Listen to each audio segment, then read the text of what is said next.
What's going on, everybody? And welcome to the Ask a CISSP podcast. This is a complimentary podcast to the Other Side of the Firewall podcast, where we talk to the latest and greatest cybersecurity news, as well as we highlight those movers and shakers and glass ceiling breakers, such as my guest. Welcome to the show, Kenneth Ellington. How are you doing, sir? Pretty good, pretty good. I'm glad to be on, Ryan. All right. So this is our first time actually speaking to each other. I wanted to have as much freshness in the interview as possible, but I actually ran into you on LinkedIn. So a friend of a friend likes your post saying that you wanted to be on several podcasts for this month to promote your brand and what have you. And I was like, man, listen, I got a podcast. So let's make this happen. And sure enough, you replied and we were good to go. So I greatly appreciate you being on the show. For all of those out there who are listening to the show, so the Ask a CISSP podcast is a complement to the Other Side of the Firewall. So the Other Side of the Firewall podcast, we have 4 episodes a week. Monday and Tuesday are topics. Wednesday is our discussion. And then Fridays, we talk about everything else. On this show, we do more interviews, right? Like we like to talk to people who are out there glass ceiling breaking, starting their own brands, things of that nature, as well as people who are trying to break into cybersecurity. So we have more of a conversation between myself and people of color who are trying to either break in or give a hand up to those who are trying to get into the field of cybersecurity, which we talk about all the time. We only make up 9%, which used to be 7%. So we are increasing our numbers, but still it's too small, right? So I love that the platform highlights people, tries to bring us all together and promote our stuff. So without further ado, I'll start asking you my questions, right? Some icebreakers. So who are you? Where are you from? And what is your cybersecurity origin story? Sure. So my name is Kenneth Ellington, right? I'm from Tampa, Florida. I lived there for the majority of my life. So I would say probably maybe 16 years. I moved to Dallas, Texas, back during COVID, which was a absolutely insane time. Funny story about that. So I graduated from University of South Florida for the degree in cybersecurity. Because of COVID, I got no graduation. I got no walk day, right? It was literally just, they sent out a video like during May and that's it, basically.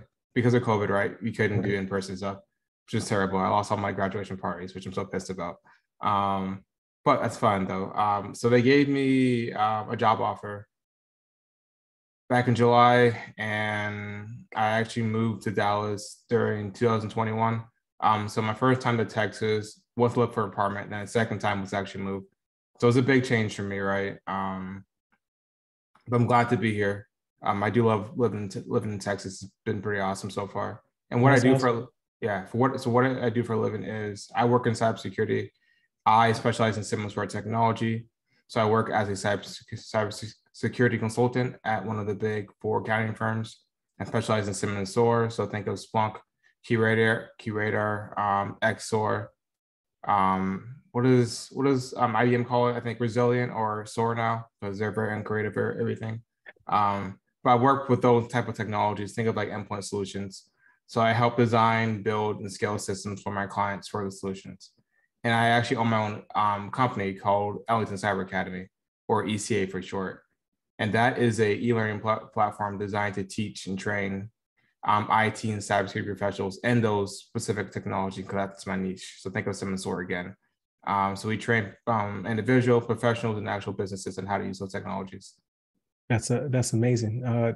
So in such a short period of time. So kind of to go back a little bit. So where did you live at in Tampa? Like which area? Because I'm currently in Wesley Chapel. That's where I live at. Okay. I used to live in Dover, Florida. So think of kind of the Valrico Brandon area. Okay. You go like gotcha. 3 miles east of it. Okay. Yeah, I'm pretty familiar. So I've been here for about 7 years. I love the area. I'm from Buffalo originally, so I'm not going back to the snow. So you get 1 week of winter here, and that's it. I love it. But no, Texas. So I actually know a lot of people who have made that migration.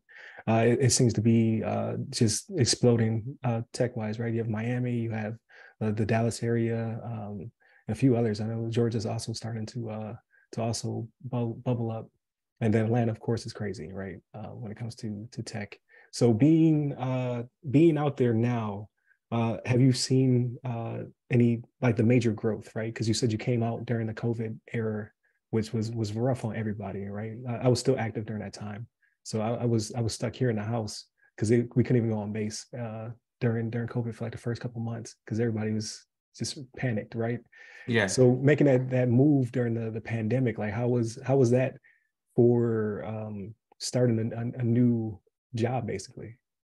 It was one of the harder things I've had to do in my life, I would say, because I've lived at home with my parents for all my life, right? I went to college at USF, so I just drove 17 miles away from my house to go to college, Right. right? So I still lived with home to save money. Um, See, I need you to talk that to my kids. I'm trying to get them to do that now. Like I got two it, high schoolers. I'm like, don't leave. I would highly suggest them going to Don't use HCC the and going to money. USF. Yeah, I saved a lot of money that way. It was hard though. This is the first time living by myself. I lived 9 states away from all my family. Like I don't have any family in Dallas at all or Gotcha. Texas. Nobody. It's just literally me. So it was a really big change for me. But I wanted the chance to actually like really grow myself personally and professionally. So I thought it'd be a great move for me. Plus, they paid for me to move, so I wasn't complaining too much. Gotcha. Gotcha. I'm young. I don't have any kids. I don't have a wife yet. So if I was gonna move, like this was the time to do it. So I moved when I was 24 years old. Now I'm 26. So it's been a fun experience. Um, it was again because of COVID, it was hard to meet people, right? Because there weren't really like any in-person events.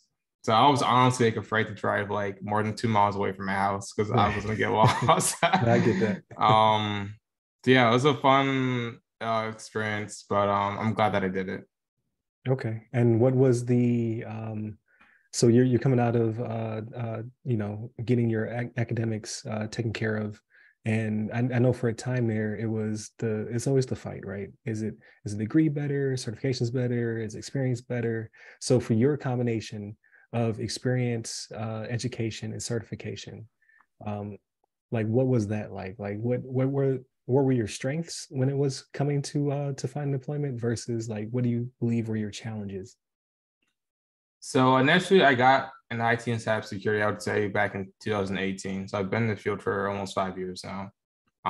It was a struggle initially to get inside of it. One, 'cause I didn't see a lot of people that looked like me, so I kind of had that imposter syndrome. Because I went to my first conference with B-Sites in Tampa. When I went there, I went to the main, was it keynote speech, I believe was what it's called. And there must have been like 600 people inside that room or 300. And there was like three Black people there. So I'm like, all right, now I'm starting to see what the issue is.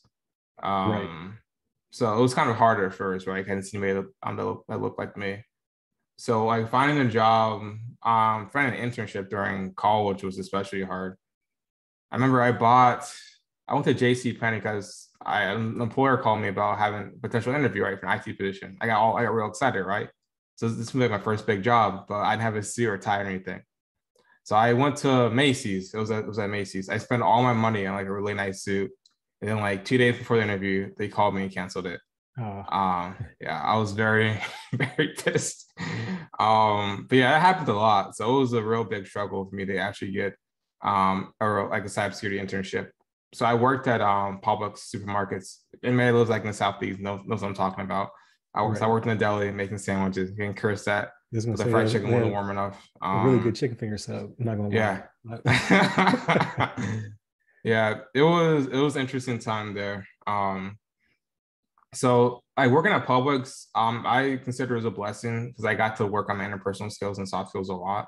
Because by nature, I'm a very introverted person, so I don't like talking to people in general. So that really forced me to come out of my shell, right, and deal with very interesting customers and from different backgrounds, different experiences. So that's what really like rounded out my soft skills. Because like Ryan, honestly, if you had told me like 4 years I'll be doing this, I would tell you you're lying or you're high. Like I Okay. could never imagine myself like talking to somebody like over an interview or something like that. So it's been like a really growth moment for me to take myself from that shy kid behind a deli counter towards like owning my own business, which is still kind of insane to me now that I think about it. Yeah, that's awesome. Um, but yeah, so I got a little off track. But yeah, so I started in IT cybersecurity 2018. I did the ReliaQuest boot camp.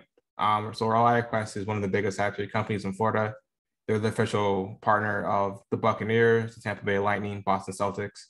So I did a boot camp with them. I didn't get a job after I finished. I was still pissed about that. I'm a very salty person, if you can't tell. Um, so, because I worked at Publix, our headquarters is in Lakeland, Florida, which is like 10 miles away from where I live. And one of the things I stress towards my students is to always promote yourself in front of people that you know, so they can speak on your behalf when you're not inside the room. That's very important, right? So I told my manager that I was interested in doing cybersecurity and IT. So she happened to know the head of cybersecurity for all Publix, right? So she walks up to me one day, and this is during the summer. She's like, "Hey, Kenneth, the director of cybersecurity for all Publix is going to be showing up towards our store in a couple of weeks. Do you want to meet him?" I'm like, "Of course, yes." Right. So she set up a meeting with me and Rick. He sat me down in the back office and we talked for like an hour. He told me some things he wanted me to do because he wanted me to be on the internship team next summer. So the summer of 2019. Because they already filled up that position, right? Because the summer already started. He told me, he's like, "Kenneth, if you can do all the things I listed here below for you, I can almost guarantee you a spot on my internship team next year." And so I'm like, all right, I can definitely do that for you. And so fast forward 9 months, I did everything that he told me to on the list. I interviewed for his team, and I get the position. That's kind of how I got inside cybersecurity. When he told me that, so they called me. I was at Chick-fil-A. I literally almost flipped over the table because I was so happy. Everyone started to look up at me like I was insane, but I don't care. But yeah, that's how I kind of got inside cybersecurity. Yeah, no, that's amazing. So that's where opportunity meets preparation, right? So you always hear people like either they'll say like, I don't know how I did it, or I was lucky or what have you. But it always boils down, at least in my opinion, it comes down to an opportunity did present itself, right? But you were prepared for it, and then that led into you doing what needed to be done to secure the internship. And now, not that much later, right? Like, so not to say you've only been in the field for a short time, because like you said, you've been either in it or adjacent to it or doing internships within it. But I'm thoroughly impressed. Like, I look through your timeline on LinkedIn, and I'm like, man, this guy's flying to go from like you said, the internship, academics, to now working for a pretty large corporation and starting a business of your own. So like all the above, that's amazing. So I was like, this is a good one. I booked him before he blew up too much, right? I had to call his assistant to get him on the show. So, so I was like, this is perfect. So what was your inspiration to start the academy? Oh, that's a good one. I would say like the biggest thing is probably like the gap I saw, especially at that conference. I want to bridge the gap as much as I could. That's why initially I joined Blacks in Cybersecurity after my internship at public supermarkets. So that was one of the biggest pushes for me to join. Initially, I could never imagine myself owning a business, right? I'm like, I'm not that type of person to do it. I don't want to deal with all that nonsense, right? But during COVID, ironically enough, because I was stuck at home with my parents all day and I couldn't go anywhere, right? My then CEO at the time, Michaela Barnett, she's CEO of Blacks in Cybersecurity. She pinged me, she texted me. She's like, "Hey, Kenneth, we're trying to set up some Splunk training. Do you want to do it?" I'm like, "Sure thing." I'm like, "Who's going to lead it though?" She's like, "You are." I'm like, "Oh, okay. I can definitely do that." So that was like June of 2020. So I set up the entire curriculum, designed the class, designed the labs, designed the modules for it, and taught that class. And everyone loved it, which I was really surprised. I thought it was straight trash. But everyone's like, "This is awesome, Kenneth." I'm like, "Oh, you think so?" They're like, "Yeah, you should do it again." So I did, like 3 months later. They told me the same thing. More people start to join, right? I did it for free for like a year and a half. Then last year, when I did one of the sessions, someone said, "Hey, Kenneth, if you actually charged me to do it, I'll pay you." I'm like, "Really?" I'm like, "Okay." I'm like, let me set them that then. So I did it again, and more people told me that they would actually pay for my services. And so I finally decided to make the jump last year, May, actually. And that's why we founded ECA. So we've been in business for about a year now. Got you. And then when it comes down to, I see that you're both a coach and instructor. So if you can explain to us a little bit of what the differences are and how, I guess that comes together for you. So normally, if you're just an instructor, normally those are just class-led sessions. You don't get that one-on-one touch as much, right? So think of an instructor like at a college university. a lot of the times you won't get that personal touch with them, right? You may have a class of 50 students and you may not get to speak to your instructor. You may get to just to speak towards a TA or somebody like that. The coaching side, it's a lot more personalized development for you. So we normally sit down with all our clients. We develop one-on-one plans for them so they can be successful, right? And then we take them through the group coaching and instructing to make sure they're able to actually do all the hands-on labs. Any questions or concerns they may have for me, we're able to answer it then and there. And I also bring on other hiring managers and other instructors to help them out for any questions or concerns they may have. And how long is the course? So the programs are normally 6 months long. We meet every Wednesday night, once a week, and there's about 4 capstones. So there's about a capstone every 4 to 8 weeks. And we have different scenarios that we go over for them, and then we actually bring in the hiring managers so they can actually present in front of them. Because one of the things I experience is it's very hard just to get a job if you just directly apply on site at a company, yes. Right? Because you're just a name on a piece of paper. They have no idea who you are, what your skill set really is, right? So your resume isn't specifically tailored properly or you're missing something, you'll get kicked out without a response. So what we try to do, if we try to bring in those hiring managers, and so they can actually speak towards the students and students can present in front of them. It does 2 things. One, it gives them a networking opportunity to actually present their skills, right? And showcase those soft skills, which is super important for any leadership position that you're trying to get into for cybersecurity. And the second part is actually to show off their technical acumen for whatever technical skills they're trying to show during that capstone presentation. No, I keep saying the word awesome, but I keep using that word because I think that's a piece that a lot of people are missing, right? Because of what I believe to be a nonsensical debate, whether it be between a degree, a certification, experience, like which one trumps which. It really just depends on the situation, opportunity presented to you, right? But like you say, once you hit the ATS system, it's either a go or no go. Like, and I feel that a lot of us have an issue in that not being able to get in front of a person and then get to talk to them, like you said, to present those soft skills, which will get you hired. So how do you find those hiring managers and then bring them to the program? So a lot of it is through my personal network. I've been told that I'm a very likable person. I don't know why. I try to be myself. A very humble person. So people, I guess, are naturally drawn towards me. I guess because of the good work that I do in the community and stuff like that. So it honestly wasn't that hard to get like hiring managers that I have in my network that are personal friends of mine to actually join and help me out. And they really love what we've been doing so far. We've gotten 8 people, I believe, hired since we started. And I think we generated over almost $250,000 in new salaries for them. So very, very happy about that. So hiring managers are from various companies they try to build partnerships with. So think of Accenture, AWS, Expel. So we talk towards either they're a hiring manager or a senior personnel staff. So think of a manager, think of a senior engineer, senior analyst, things of that nature. And what I neglected to ask you, so when you do the boot camps, is it, or the program, I should say, the course, is it hybrid? Is it mainly online? Like how is the classroom set up? It's all online.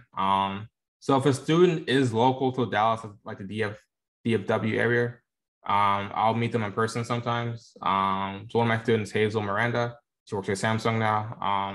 I met her for the first time in person 2 weeks ago, I believe, at a WOSEC event, so Women's Cybersecurity, because she's very shy, naturally, like me.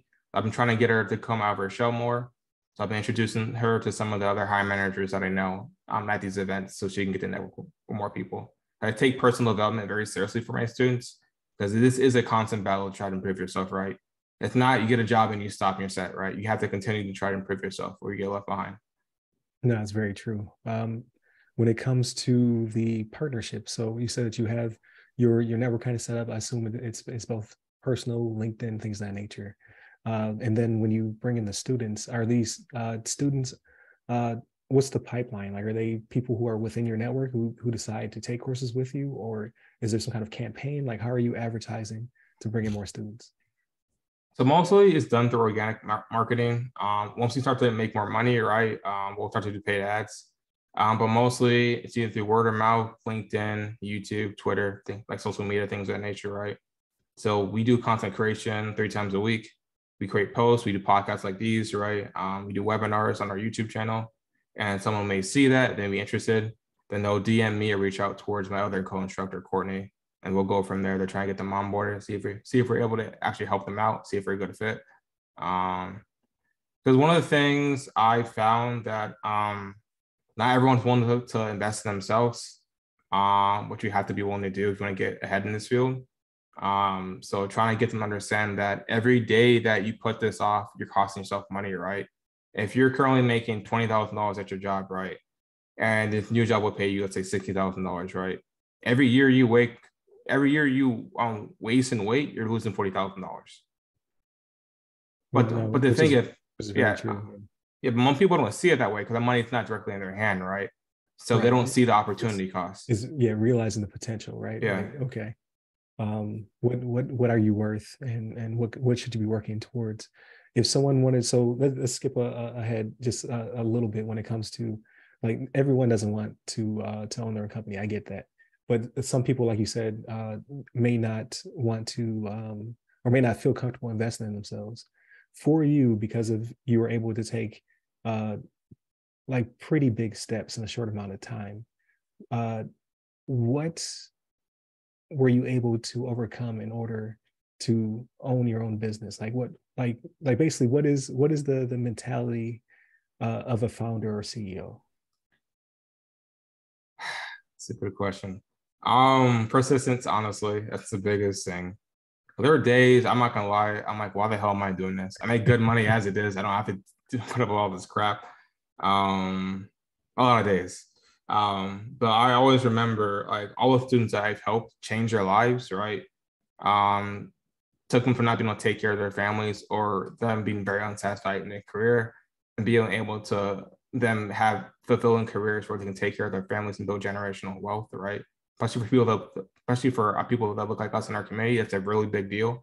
So like always remembering I am helping people is always like the biggest motivator for me to try to like build and bridge that gap as much as I can.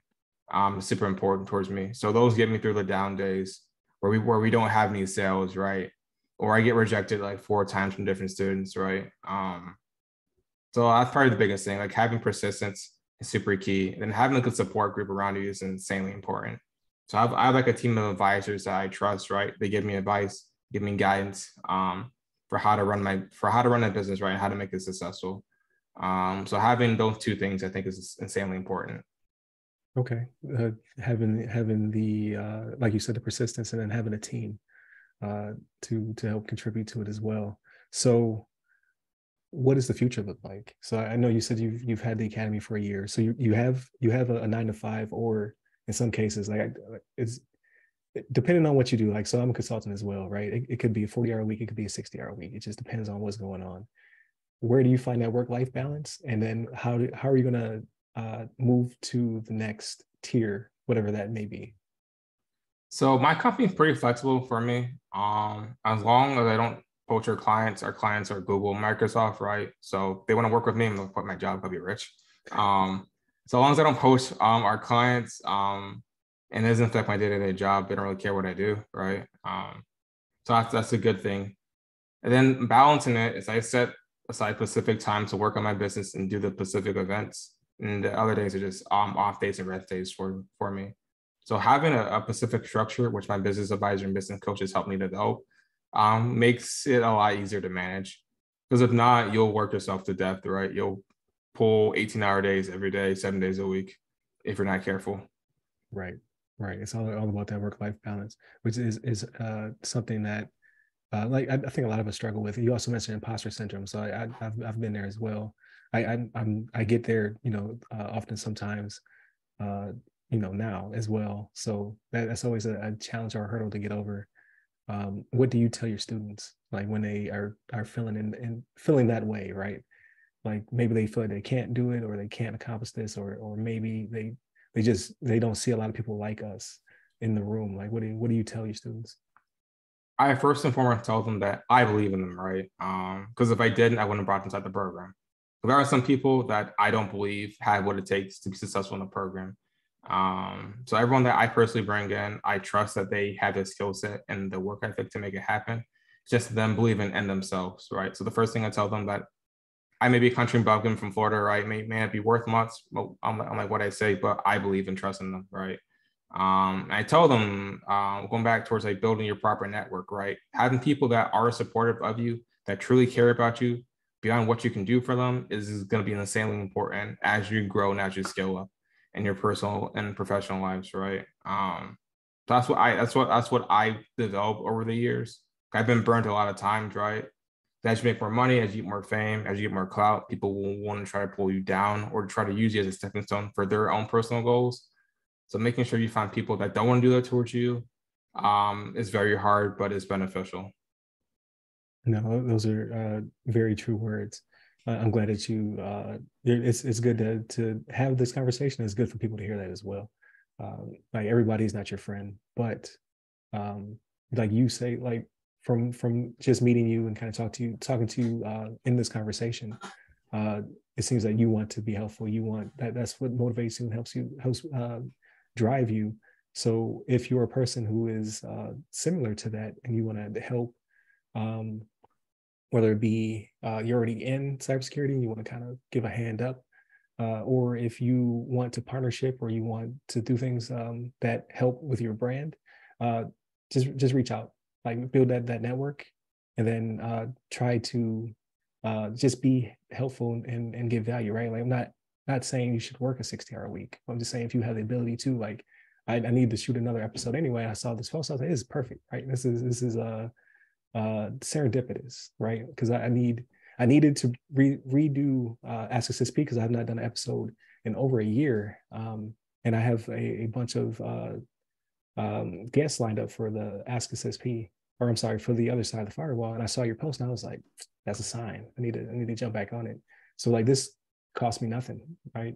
It's just getting you on the show, and then the same thing for you when you reach out to people. So hopefully, people who are listening can do the same thing, right? Because we're looking for more allies out there. So hopefully that stirs that. But so I want to ask you one more cybersecurity / work related question before we kind of pivot into what else you do, right? Like whether that be you go on vacation, unwind, or you play video games, or listen to music, or whatever. Like just to get a little bit more about you.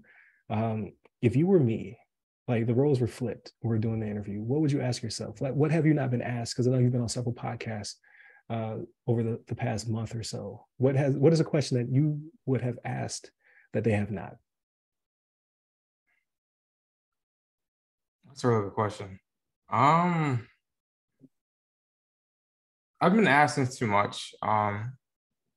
If I wasn't doing cybersecurity, so what else would I be doing in my life? It's a question that I don't get asked too much. And what would that be? So I won't say teaching because I'm technically doing that, right? Most people knows about me, right? If you met me like during my college days before high school, I wanted to become a chef actually. Before I went towards cybersecurity. The reason that being I love like creating stuff with cooking, right? And I love to eat. So cooking is one of my first passions that I have. Even after my parents, when I was in high school, the Food Network was always playing day and night, no matter what time. They got so annoyed by it. But yeah, I love to cook. So the reason I didn't do cooking was so my dad told me, Ken, he's like, I'll pay for your college, but I will not just pay for a cooking degree. You need to have a business degree, right? I'm like, sure thing. So I went to school for business originally. Then I find out how much chefs make. And chef will work like 60, 70 hours a week. They'll work on weekends, they'll work nights, right? That's when everyone's out and about. Mm-hmm. And they'll make like 38K. I'm like, I can't do that, right? I'm a very realistic person, very honest person with myself. And I have a certain lifestyle that I want to live, and doing that wasn't going to afford me that. So I'm like, I can't do that. Gotcha. No, that's interesting. So like I tell my wife all the time, it's not an excuse, but like when I see ingredients, I'm like, I don't see food. I just see ingredients. So I'm always interested by people who have a passion for cooking. Like you guys can go in there and kind of like figure out like, oh, I wanted to have this taste or this style. Like I legitimately have to look at the recipe 3-4 times. Like, okay, this is half of this is half of that. Like it's just it's like being like food illiterate. I love to eat, but I hate to cook. Frustrating process. But no, that's both a excellent question and answer. So no, I greatly appreciate that. So to shift gears a little bit, right? Because I like to find out more about people outside of their work, right? Because we're not robots. We don't just do cyber all day, and that's it. So for you, how do you unwind? Like, is it travel? Is it books? Is it games? Like, what do you do? So for me, right now, it's boxing, kickboxing. Okay, I didn't expect that. So yeah, I've been doing it. I did it back in high school because the COVID had stopped. So I got back doing it year and a half ago. So I had a class today actually, which is why I'm sore as hell. But yeah, boxing, kickboxing. One, because I get to punch something right after a long, frustrating day, and I want to punch somebody and go to jail. So that's a way to let out my anger and aggression. Plus, it's honestly like the best workout I have ever had in my life, right? I'm in the best shape I've ever been in because of it. And it's just super fun to do, right? It was literally, I remember when I first went towards my studio, this is last year, I believe, or a year and a half ago. And they make you do a 5-minute warm-up. You get 2 classes for free, right? And each class is about 45 minutes to an hour. During the 5-minute warm-up, I didn't realize I was a warm-up. They didn't tell me. They're like, all right, they're like, it's time for class. Now I'm like, that wasn't class? I'm like, are you serious? I was drenched in sweat. I was hopping and popping. I can barely breathe. I'm like, I'm in the wrong place. I can't do this. I'm like, I'm so out of shape. Oh, it was so awful. But like after like the 10th and 11th class, it starts to get easier and easier, right? It's always hard, right? But it gets better and super fun. Gotcha. So a funny story about, so I took jujitsu for a very short period of time. So it was right after COVID was ending. And I have a good friend, Levon.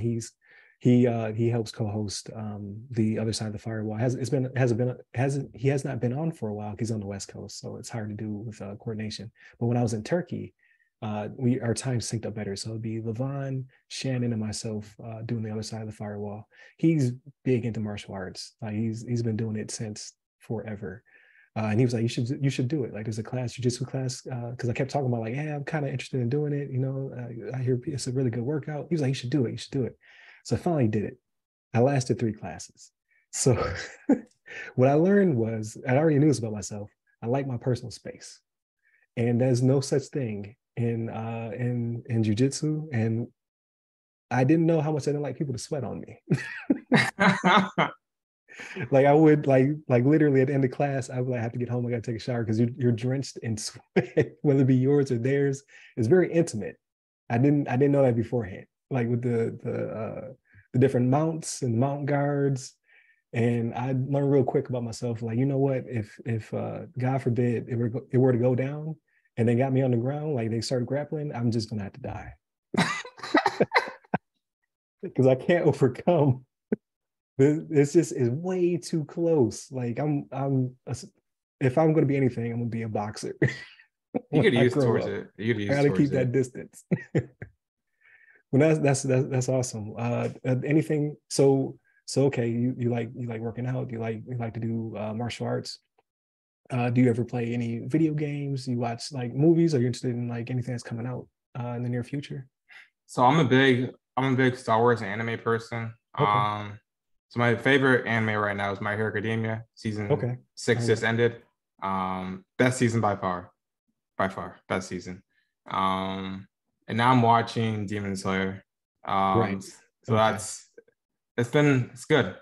So like season 1 for Demon Slayer was, I would give it like a B minus, It was good. It was like amazing, right?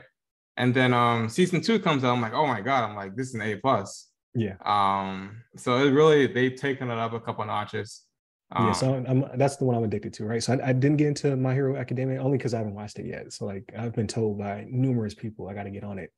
But I got this quirk where I don't like an anime that goes for too long, because like my gateway was Dragon Ball, and then Dragon Ball Z still going, right? Like it's never ending. Same thing with like One Piece, Bleach. I can't get down with more than like 3, maybe 4 seasons. It's like the sweet spot. My favorite anime of all time is Cowboy Bebop. I think it was perfect from start to finish, right? You get one beautiful season, it has a conclusion.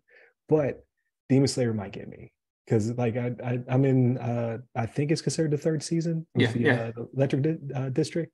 Yeah. Oh man, I love it. It's like it's god tier anime. Like it's perfect. I'm just like, oh, they're gonna get me, because I could see it going past 3 or 4 seasons because it's so good. Um, I'm just like, man, because the same thing with Attack on Titan, right? Like I really enjoy it as well, but I'm like, man, because y'all just land this plane. They keep figuring out. They said the final season. Then they I don't think made final means the same thing in Japanese. Yeah. It's 3 seasons within like one. Like, this is lame. It's the final season. So like, this is the stupidest thing ever. It just keeps going. People love it though. Like people are really excited for it. So yeah. I mean, it's awesome though. It's awesome, but I'm like, this is ridiculous. It came like 3 years ago. Like, this is the final season. I'm like, all right, we finished. You can't say year. Final unless it's the final. Well, I guess Final Fantasy, right? We're on like number 16. So I just don't think it means the same thing. But no, that's cool. Like, yeah, I've been an anime head since I used to get them from Blockbuster. That's how old I am. So like Blockbuster had like a shelf that was anime, and that was it for the Western world. And now anime is everywhere, right? So I tease my kids about it all the time, because I watch it with them. But you could stream it. You just get it readily available to you. I was like, man, listen, we had to get stuff shipped from Japan. It's crazy out here. But no, that's cool. So yeah, hopefully the next season will be awesome as well. But this was a blast. I'm really glad that you did reach out looking to find a podcast to promote your brand and what have you. I'm glad to have met you. I don't know anybody in Blacks in cybersecurity. However, I tagged them on every single one of my posts. It was crazy, right? Like somebody in their media manager asked me, I guess they saw my videos because I put them on various different like LinkedIn, Twitter, all that good stuff. He said, hey, if you add us, we'll reshare it. And I thought that was the coolest thing ever, right? Because I'm trying to get my podcast out there and whatever. And that was like 2 years ago, and I still at them every single time, right? And I don't have any kind of connection with them. But it's that putting people out there, showcasing them, giving a hand up. Like I'm sure I've picked up dozens of subscribers just from that ad. So I greatly appreciate them and all they do. But yeah, I definitely want to keep in touch. I want to see a year from now, right? Get you back on the show, like hopefully before a year, but I definitely want to get you back on a year from now to see how your brand has grown and kind of like what you're doing after the fact. So I definitely want to hit you up again next June. But if I can get you back on the other side of the firewall is our weekly podcast, and then if I get you back on as a guest host, I think that'd be pretty cool. So we'll see what we can do again before you blow up. Before I start going through assistants and all, I don't have that. I don't have an assistant. I do all my own booking. But no, I see growth. I see passion, which I greatly appreciate. It's one thing to be in this space. It's another thing to be in the space and be a person of color, because the numbers are just not that great right now. But every year I see more and more people, whether it be adjacent or people who I've reached out to, and I just see their growth, and I'm always impressed. I'm like, man, listen, a few years from now, the numbers will definitely catch up to the amount of passionate people who are in the field, and the pipeline is steadily increasing, right? Like you're part of the solution with your academy. Like you're getting more people in the door, and we greatly need that as well, just in general, right? Because as we like my podcast and news in general shows every week is some shenanigans. So we need as many cybersecurity professionals as possible out there. So thank you very much. Where can people find you? You can find me either on LinkedIn, which is what I primarily use for a lot of marketing stuff. We have a YouTube channel, and I'm also on Twitter. There it is. So, and you're going to shoot me all of your links. This will, like I said earlier, this will probably post the week of, pull my calendar out. So this will be next week. So we're currently shooting on Memorial Day. So this week coming up will be Aisha Hollins. She's actually in Dallas area as well. She's in Texas, but she is a podcaster, an author, a digital forensics trailblazer. So she is our co-host for this week, and then next week you'll go up on the Ask a CISSP, and then not in the hopefully the near future I get you back on the the other side of the firewall podcast that if you want as a guest host. So we'll work all those things out. But thank you again for all those of you who are tuning in. I don't say this enough, and I always forget. But please like, share, subscribe, all that good stuff. Please set up all the links that Kenneth is going to provide us as well. If you're interested in his academy in any respect, whether it be to partner, sponsor, or attend, definitely hit him up because he's doing some amazing things over there. And then hit us up every week.